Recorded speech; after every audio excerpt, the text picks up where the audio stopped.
So the next example is coat color in the cattle. So coat color in the cattle also explains about the codominance, where coat here refers to the skin which is being covered by the fur. So that is, here in case of the cattle, red coat is one color, one dominant color, and the other one is white.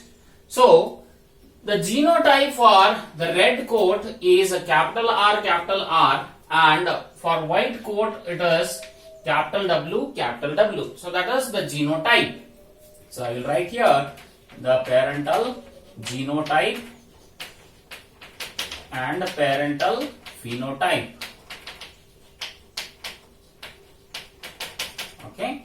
Now the gametes. The gametes, as I already told you, so whenever a homozygous condition, either you can take one or you can take both of them.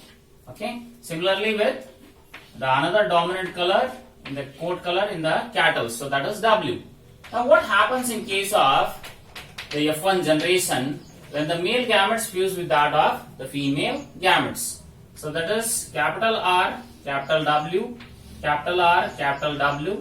Similarly with the other gamete. So what we get here is capital R, capital W will be seen in case of the F1 generation.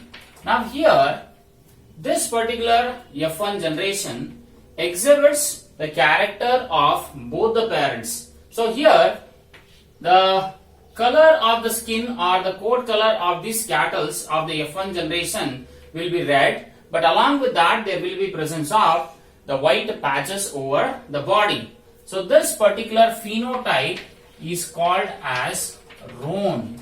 So this is called as roan coat color, which is being seen when two dominant alleles are expressing together. Now, when this roan coat colored cattle, when it is being self-hybridized, so when the selfing is being done, okay, so what we obtain is, so this is one roan coat color, okay, the other one is a capital R, capital W. So similar, that is also a roan coat color. Now here the gametes what are there of the roan coat color, so that is capital R and capital W. Similarly with the other individual. Now the gametes are there. Now it is the F2 generation. So what do we find in the F2 generation? So we'll have a checkerboard.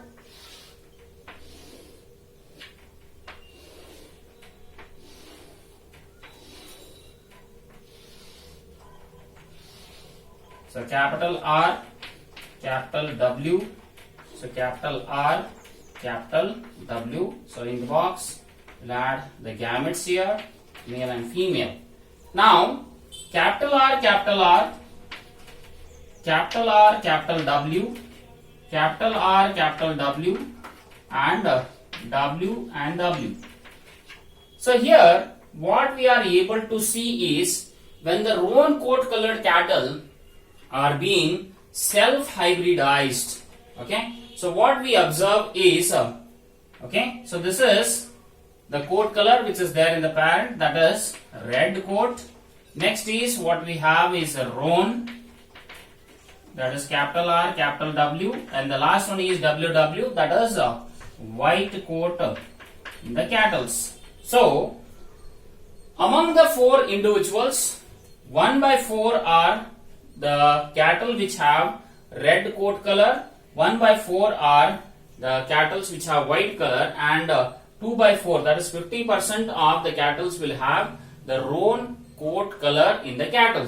So the phenotypic ratio, if you look after, is see, one is red, two are the roan, and one is white. So that's how I'll write you here. So one is the red, two are roan, and one is white. So phenotypic ratio is 1:2, 2:1. So let's check out what is the genotypic ratio. So genotypic ratio, you see, capital R is only one among the four. So that is 1:2. capital RW, so they are 2 in number, so that is 2, and 1 capital W, so that is 1 again. So in case of the codominance also, when the F1 generation is being self-hybridized or selfing is being done, so in the F2 generation what we are able to see, so that is 1:2:1. So that is both phenotypic as well as the genotypic ratios will be 1:2:1. That was similar to that of the incomplete dominance. So in case of incomplete dominance, the dominant allele expresses partially or incompletely over the recessive. So there what you will get is 1:2:1. But here in case of codominance, as both the dominant alleles are expressing together, so you are able to see here the phenotypic and genotypic ratio, that is 1:2:1 in that of the F2 generation. And this codominance, that is the phenotypic and genotypic ratio, also holds true with that of the sickle cell anemia. That is the example where I told you that is when a carrier HbA, HbS, okay, if he marries or if she marries to another person who is again having the same genotype HbA and HbS, so there also you can get the same phenotypic and genotypic ratio, that is 1:2:1. So that is about another example for codominance, where we can say that both the dominant alleles, when they express together, so there will be formation of another coat color in case of the cattle. So this is the third example of the codominance. So next is pleiotropic gene. Next is pleiotropic gene.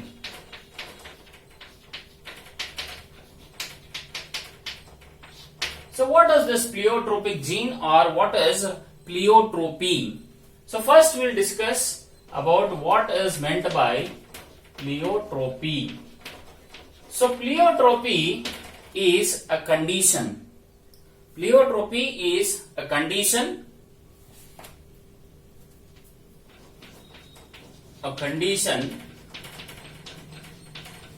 okay, of a gene.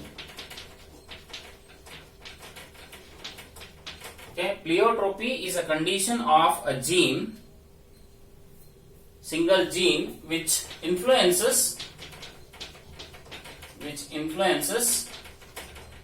more than a trait. More than one trait when a gene expresses or influences, so that is what we call pleiotropy. Okay, more than a trait, more than one trait, you can say it as more than one trait. So this is called as pleiotropy, and the gene which is involved here, so that is called as pleiotropic gene. So that is pleiotropic gene. Okay. So generally what we have seen is a single gene controls one character or two traits. Two traits are one character. So that is universal, that one gene will exhibit one character. But pleiotropic gene, okay, so it is as such where it controls more than two traits. Okay, more than two traits. So that is being regulated by one single gene. So that condition is called pleiotropy, and the gene which is involved is called as pleiotropic gene. Now why it happens? Why a single gene is able to exhibit more than two traits? Maybe, possibly, that gene is being involved in two different metabolic pathways, due to which it is having the ability to control more than two traits. So that may be one possible reason. And here the allele which is being involved here, so that may not influence, okay, only on one particular trait. It may influence many number of the traits. So if an allele expresses more over that of one particular trait, then that is what we call it as a major effect. It is called as major effect, okay, where an allele influences more about one trait. So that will be called as major effect. And if the allele is influencing a little to that of the second or third traits, so then they are called as the secondary effects, or you can call them as minor traits. So that is, okay, that is also being possible. One allele may influence more over one particular trait, so that becomes a major effect, and it may also influence the other traits, okay, but not as that of the major one. So that becomes the secondary effect, or it may be called as minor effect. And here, in case of the pleiotropy or pleiotropic gene, the one such example which is being mentioned already in the NCERT, so that is called as example to explain the pleiotropy, that is starch synthesis in pea seeds. So this is one of the example to explain how a single gene influences more than two traits. So here, the first trait what we will select in case of the pea plant is, first is the shape of the seed, that will be a character. Thereafter will be the size of the seed, okay, and the last one is starch synthesis, the third one, okay. So shape of the seed, size of the seed, and starch synthesis. So in case of pea seeds, the starch synthesis is being controlled by the gene, that is capital B, okay. So this is where you can see that the alleles, both the alleles are in dominant condition. Another may be there, that will be small b, and one more heterozygous in condition, that is capital B, small b. So starch synthesis is mainly involved by or regulated by the alleles, two dominant alleles, capital B. Now when we look after, when both the dominant alleles are being present, then the shape of the seed, okay, will be large. Shape of the seed will be large, and size of the seed, shape of the seed will be round. Shape of the seed will be round. Size of the seed will be large, and starch synthesis will be more or high. So as the starch synthesis in the pea seed is more, the size of the seed is large and it is round. That is because presence of the two dominant alleles. Next is when the alleles are in recessive condition, the shape of the seed will be wrinkled, okay, and size of the seed will be small, and starch synthesis will be less. So this is when both the recessive alleles are being present. Shape of the seed will be wrinkled, size of the seed will be small, and starch synthesis will be less. Now, in a heterozygous condition, when there is presence of one dominant allele and the other one is the recessive allele, so shape of the seed will be round, size of the seed will be intermediate, okay, and starch synthesis will be more again. Starch synthesis will be more. Okay, so this is the capital B, small b, means when the dominant allele is being present along with the recessive allele. Now one thing what we can see here is when the alleles are in heterozygous condition, as we have learnt in law of dominance, okay, that the dominant allele will suppress the recessive allele, and thereby the character of the dominant allele will be exhibited. So when we consider one character, that is the shape of the seed, the dominant allele is expressing completely over the recessive allele. So thereby the shape of the seed becomes round.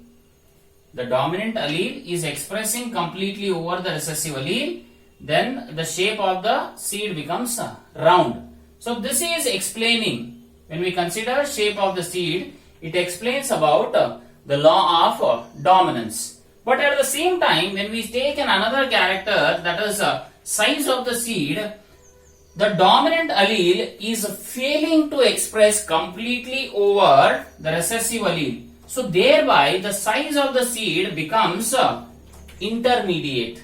It is neither large or it is small, but it is intermediate. Why it is being seen? Because the dominant allele is expressing partially. It is not expressing completely over the recessive allele. So thereby intermediate character or phenotype will be seen, but star synthesis will be again more, as it is expressing completely. Now this particular example explains that dominance is not an autonomous feature of a gene, so that it completely depends upon the gene product and production of a particular phenotype from this product, which means dominance cannot be considered as an autonomous feature. So it completely depends upon the gene and its product.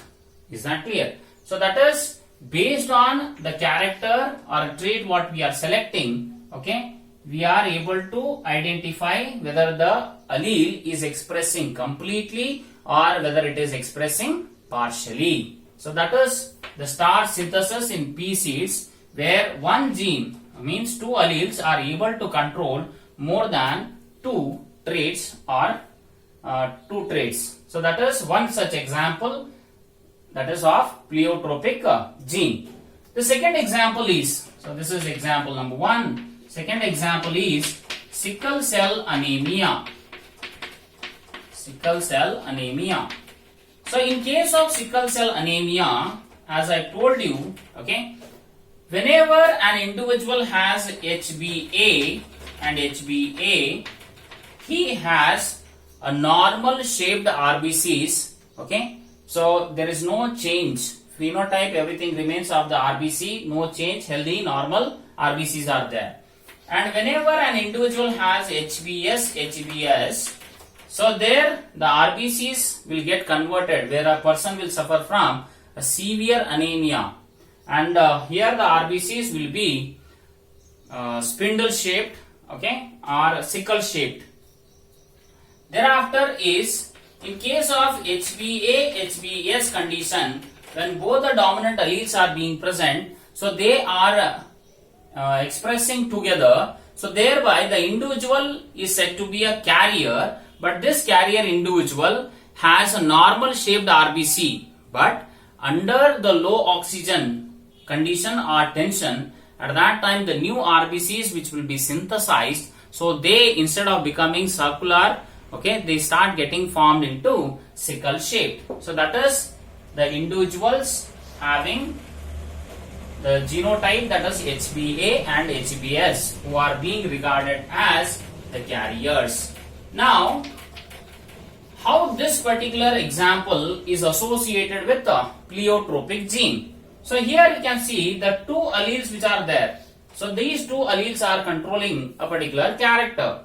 Now in case of HbA, HbS, what actually happens, or I will tell you, that is, first is there is change in the shape of the RBC, okay. RBC shape will be changed because of the because of the two alleles, okay. Earlier normal is circular, but when a person suffers from the sickle shaped anemia, so here the shape of the RBCs will get converted into, okay, from circular will get converted into sickle shape. Okay, so that is first character. Next is the oxygen transporting capacity. Oxygen transportation alters. So there is alteration in that of the oxygen transportation. Normal RBCs will transport maximum amount of the oxygen, but when the RBCs will get converted from circular to sickle shape, the oxygen transportation also decreases. So that is a very important character. And apart from that, this sickle shaped RBC, this particular alleles which are involved in the sickle cell anemia, so they also alter the type of hemoglobin. So there is alteration in the type of the hemoglobin. So how that hemoglobin get altered, so that we'll discuss when the sickle cell anemia I will explain in the next later videos, where I will explain what actually the mutation has occurred and what has been, which nitrogenous base has been replaced. At that time we can discuss about the alteration of the type of hemoglobin. So here 3 different traits are being regulated by one gene or a pair of alleles. So thereby this sickle cell anemia is an example for pleiotropic gene. And one more example is there, that is about the phenylketonuria. So that we'll discuss in the later videos. So in this video we have discussed about another example of codominance, that is a coat color in the cattle, where the phenotypic and genotypic ratio in the F2 generation is 1:2:1, which is similar to that of the incomplete dominance, and the pleiotropic gene, where a single gene is able to control more than a character or more than 2 traits. So that is a pleiotropy, and the gene which influences this to happen, so that is called as pleiotropic gene. And there are 2 examples. One is star synthesis in pea seeds and the other one is sickle cell anemia. So here, as I said, major effect is being shown, where one will be the shape of the seed, that will be major, and the star synthesis or the size of the seed variation, so that forms the secondary effect. So similarly it is true with that of the sickle cell anemia. So major will be the alteration of the type of hemoglobin, and the secondary effects will be the oxygen transportation will decrease, and the shape of the RBCs will also get converted from circular to sickle shape. Thank you.